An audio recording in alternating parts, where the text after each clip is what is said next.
back from the dead. Hey guys, how's it? And welcome back to the show. Welcome to Rugby Chats with Angus. And in this show, I will be covering Super Rugby results of round 5. I will be looking forward to the matchups in round 6. I will be talking about the new proposed Rugby Championship format. And I'll also be mentioning some Varsity Cup results and predictions for the next round, as well as the Blitzboks miracle comeback we had this past weekend in Los Angeles. So, first up, Super Rugby. We had the Highlanders up against the Rebels. Highlanders were caught off guard. They were beaten 22 points to 28 by a damn good Rebels team on the day, who ran the jitters out of them. The running meters for the Rebels shows 499 and the Highlanders a mere 355. Actually quite a lot, but still not enough. They both had around 114 runs each, so that basically shows, that there weren't any flaws in attack for both sides, but it's just about opportunities and capitalizing. And they also had 15 clean breaks at the Rebels to the Highlanders 11, so that's quite new for the Rebels to have more clean breaks than a New Zealand team. And the tackles percentage is 88% tackles made by the Highlanders and 81 by the Rebels. So the Highlanders worked hard on defense because they had to make more tackles, but the Rebels, got the better of them overall. So well done to the Rebels, And then we had the Waratahs 29 and the Lions 17. Waratahs, I think some people actually thought the Lions would win. I went for Waratahs by 5. I wasn't too sure about this match. I also edged toward the Lions, but I wasn't too sure. I gave it to the home side, and luckily for me, it paid off. The Waratahs actually had less possession. They were 44% to the Lions 56, and the 23 defenders beaten by the Waratahs to the Lions 16. A stat that stands out is the fact that the Lions have made only 81 tackles, but they missed 26 compared to the 170 made by the Waratahs and the only 18 missed by them as well. So defense was quite big in that game. And then we had another massacre. Sunwolves, the sooner you guys leave the better, honestly. 62 to the Hurricanes, 15 to the Sunwolves.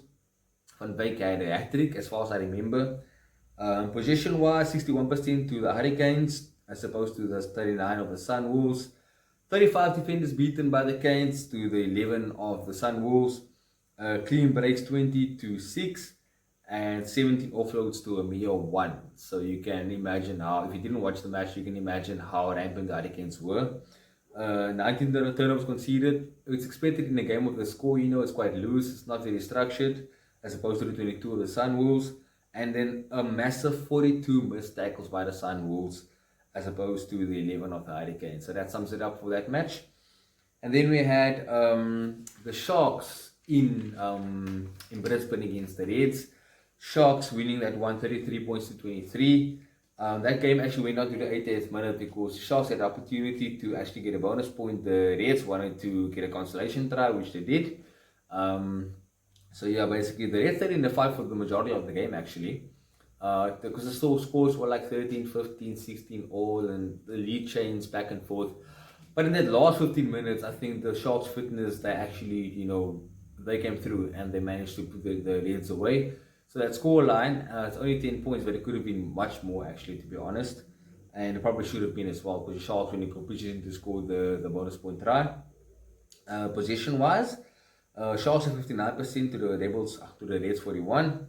And then defenders beaten, Sharks 11, Reds 10, so that's quite even. Passes 114 to the Reds and the Sharks 90 only. So the Reds did more of the play actually, but the Sharks did more of the scoring. Reds 25 to 26 turnovers conceded, so that's pretty much even as well, but quite high.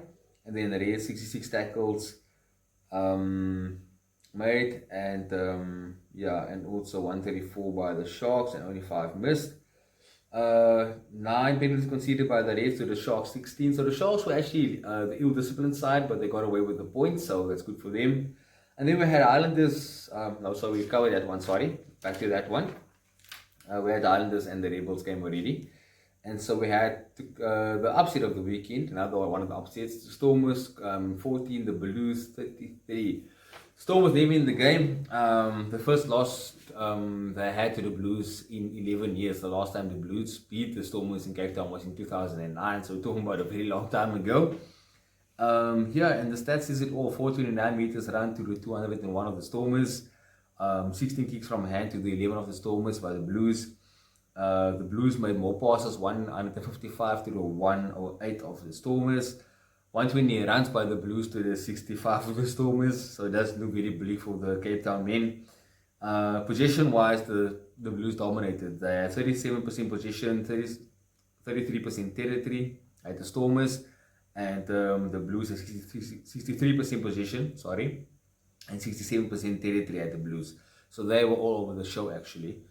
9 clean breaks by the Stormers only, and 12 by the Blues. 9 defenders beaten to 37 by the Blues. So yeah, that does explain the scoreline quite a bit. I haven't to watch the game.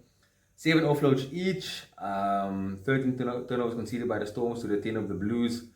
Dubene had a bad day at the office, having 3 bad lineouts, a few skew ones, and it's just a few ones that just didn't get the target. 11 out of 15 and 13 out of 15 to the Blues. They weren't actually great, but the Stormers had more disruption and less momentum in the game than the Blues. And then the Stormers made 142 tackles out of 179, so they missed over 30 as well there. And the Blues made 76 out of 85, so they didn't miss as much. I know 89% tackle percentage. And then penalties conceded 11 by the Stormers, 6 to the Blues. Tells the story. Stormers have to be careful. It's a good wake-up call for them. They are going to play the Crusaders and the Chiefs in New Zealand later on in the season when they tour. So yeah, they have to look at this performance and see where they can actually fix the shortages, because this is quite bad for them. And then we went to Pretoria, where the Jaguars beat the Bulls with a bonus point by 39 points to 24. The Bulls' defensive structure were atrocious, and you can see as a team around confidence. They're not a happy team. You can see, they can say the vibe is positive in the camp each week, blah blah blah. But come on the field, it explains itself. There's been controversy or just complaints around playing at 10. That's gonna change this weekend. Blitzboks is at 10 this weekend, so that's good. We'll get to that later on as well. And then the Jaguars had more kicks from hand. The Bulls had more passes, 145 to 131. 121 runs to 99 of the Jaguars.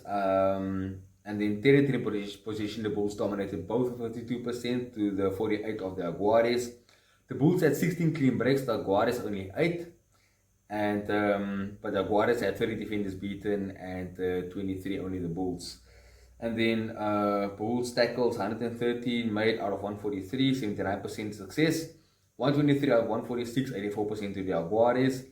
Bulls conceded 16 penalties to the Jaguars 9 and 1 yellow card each. So it was in some sense very much even if you take all the stats into consideration, but the Jaguars, were more clinical and just probably wanted more on the day as well.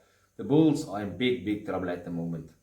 Then we went to the Blitzboks. They played in LA this weekend, and basically they made a miracle comeback. They actually managed to steal one from Ireland after being down 19 points to 12 to get a 19-all draw after Irish mistake. Where they kicked the ball out and there was still time left on the clock, and they managed to score to elite draw level and actually spare their blushes and top their pool. They went on to beat a very spirited USA side led with a JC Pretoria strike to seal the deal 12 points to 10. I think that was the scoreline, yeah. And then they beat New Zealand 17-0. And then came the big final against Fiji. Fiji again, as they went Singapore 19-0 up, but then Stephen Khan scoring just before halftime, or on the halftime break to make it 19-7. Then a bit of back and forth scoring, and then just under a minute, Branko Dupre came on, scored a try, got the conversion, and leveled thing at 24 all. At 24 all. And then the Blitzboks, they got a turnover off a Fijian play, sent it out wide, back in field, out wide again. Arendse with the offload. Makata gathers and he scores a memorable and a great try for the Blitzboks to win the tournament in Los Angeles. So well done to the Blitzboks on that performance. And also we have a new, not have it yet, but there's been a proposed new Rugby Championship format. Basically, it's going to come down to the Super Rugby Six Nations team, where if I play you this year at home, I will play you at away next year, and vice versa. So interesting to see, so that means we might get the All Blacks and Wallabies and Argentina once every 2 years, and vice versa for them. Only one match, each. So there's no return fixture basically. So it's going to be like the Rugby Championship effectively. The pros are definitely where the players will be rested and so forth. They'll play 3 less matches, which is good. So player welfare is a big thing, and I think it's good for them, to have less matches per year. I can't think of any cons, to be honest. So the only con is financially, that the home unions won't have 3 extra matches to get income from, but also they wouldn't have to play players for 3 extra games. So it's a win-win situation, I would guess.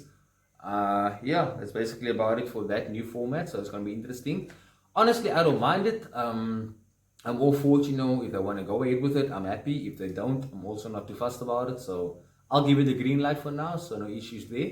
But let me know in the comments what you think about it, obviously, and we can discuss it on the next show. And then we had some Varsity Cup action as well this past Monday.